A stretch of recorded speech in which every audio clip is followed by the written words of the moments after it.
வணக்கம். 2026 சட்டமன்ற தேர்தல் தமிழ்நாட்டுல பெரும் பரபரப்பை எட்டி இருக்குது. இன்னும் 1 மாசத்துல தேர்தல் வந்துரும். அந்த வகையில அனைத்து கட்சிகளும் தங்களுடைய கூட்டணிகளை வலுப்படுத்தி தங்களுடைய பலங்களை நிரூபித்துட்டு இருக்காங்க. நேற்று என்டிஏ கூட்டணி அதிமுக இவங்க எல்லாம் சேர்ந்து ஒரு பெரிய கூட்டம் போட்டிருக்கிறாங்க. அந்த கூட்டத்துல மரியாதைக்குரிய பாரத பிரதமர் ஐயா நரேந்திர மோடி அவர்கள் கலந்து கொண்டிருக்கிறாங்க. கலந்து கொண்டு நிறைய கருத்துக்களை முன் வச்சாங்க, நிறைய பேசினாங்க. மாட்டுல பால் பார்த்துருப்போம், அந்த பால்ல இருந்து மோர் பார்த்துருப்போம். ஆனா டேங்கர் லாரில இருந்து மோர் பார்த்துருக்கீங்களா? பாருங்க, வீடியோ போடுறோம் பாருங்க. எப்படி வருது பாத்தீங்களா மோரு? டேங்கர் லாரில இருந்து எப்படி மோர் வருது பாத்தீங்களா? சரி. இந்த மோரு, இந்த டேங்கர் லாரி நிறைய 5-6 டேங்கர் லாரில மோரை நிரப்பி சப்ளை பண்ணியிருக்காங்க இல்லையா? இதுக்கு இந்த செலவுக்கு ஒரு புத்தகமோ இல்ல ஒரு பள்ளிக்கூடத்தை சீரமைப்பதற்கான ஏதாவது ஒரு வழிவகைகளை செய்திருந்தா ஒரு புரோஜனம் இருந்திருக்கும். சரி, மோர் கொடுத்து என்னமோ கவர் பண்ணியிருக்கிறாங்க. சரி, இப்போ நம்ம விஷயத்துக்கு வருவோம். என்ன அப்படின்னா, சமீப காலமாக இப்போ ஒரு வாரமாவே தமிழக வெற்றி கழகத்தின் தலைவர் விஜய் அவர்கள் என்டிஏ கூட்டணியில போய் சேருவதற்கு வாய்ப்பு இருக்குது. 90%, 99% வரைக்கும் போயிட்டாங்க. அவர் அங்க போய் சேர்ந்துருவார் அப்படின்ட்டு பவன் கல்யாண் அவர் முதற்கொண்டு பலகட்ட விதமாட்டு பேச்சுவார்த்தைகள் நடத்தப்பட்டதாட்டு செய்திகள் வந்துட்டு இருக்கு சமூக வலைதளங்கள்ல.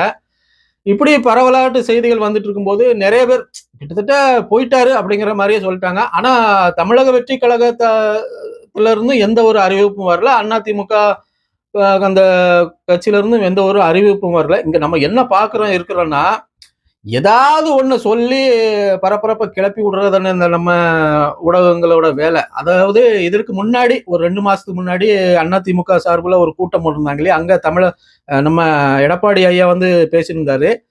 அந்த சமயத்துல தமிழக வெற்றி கழகத்தோட கொடியை அங்க ஒரு சில பேர் காட்டிட்டு இருந்தாங்க. அப்போ எடப்பாடி ஐயா என்ன சொன்னாருன்னா, பாருங்க கொடி பறக்க ஆரம்பிச்சது, விரைவில் வருவாங்க அப்படி இப்படின்னு மாதிரி சொல்லியிருந்தாங்க.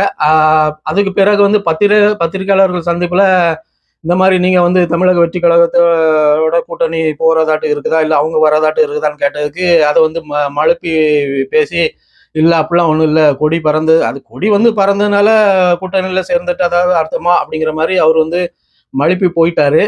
அதற்கு பிறகு இப்போ மறுபடியும் இங்க நம்ம டெல்லியில இருந்து சிபிஐ அலுவலகத்துல இருந்து கரூர் சம்பந்தமாட்டு சம்மன் அனுப்பியிருந்தாங்களே 10ஆம் தேதி போய் பார்க்கணும் அப்படின்ட்டு. அதற்கு தமிழக வெற்றி கழகத்தின் சார்பில் விஜய் அவர்கள் வேட்பாளர்கள் நேரடி அறிமுக கூட்டம் இருக்கிறதுனால அன்னைக்கு நான் வர முடியாது, பின்னாடி ஒரு 2 நாள் கழிச்சு வரேன் அப்படின்னு சொல்லியிருந்தாங்க. அதற்கு பிறகு 15ஆம் தேதி அவருக்கு சம்மன் கொடுத்துருக்கு. 15ஆம் தேதி நீங்க டெல்லியில ஆகணும் அப்படின்ட்டு. இப்படி இருக்கிற சூழ்நிலையில இந்த கட்டத்துல தான் எல்லாரும் என்ன சொல்லிட்டாங்கன்னா, விஜய் அங்க போயிருவாரு அப்படிங்கிற மாதிரி சொல்லிட்டாங்க. ஆனா நேற்று அந்த என்டிஏ கூட்டணி அதிமுக கூட்டணி அந்த கூட்டம் முடிஞ்ச பிறகு பத்திரிகையாளர் சந்திப்புல ஐயா எடப்பாடி ஐயா என்ன சொல்லியிருக்கிறாரு அப்படின்னா, நீங்களாவே ஏன் அங்க பூ பொட்டு வச்சு பேசுறீங்க? நாங்க சொன்னோமா இல்ல தமிழக வெற்றி கழகத்துல இருந்து சொன்னாங்களா நாங்க கூட்டணியில சேர்றோம், கூட்டணி வச்சுக்கிறோம் அப்படின்ட்டு? நீங்களாவே ஏன் ஒரு பொருளையை கிளப்பிட்டு இருக்கீங்க? அப்படிலாம் ஒன்றும் இல்லை அப்படிங்கிற மாதிரி உறுதியா சொல்லிட்டாரு. இங்க என்ன தெரியுமா, அதாவது தமிழக வெற்றி கழக சார்பில் விஜய் அவர்களுக்கு அதிமுகவில் போவதற்கு எண்ணம் இல்லை. சரியா? இது உண்மை, இதுதான் 100% உண்மை. 2வது, அதிமுகவில் எடப்பாடி பழனிசாமி ஐயா அவர்களை தவிர மற்றவர்களுக்கெல்லாம் விருப்பம்தான்.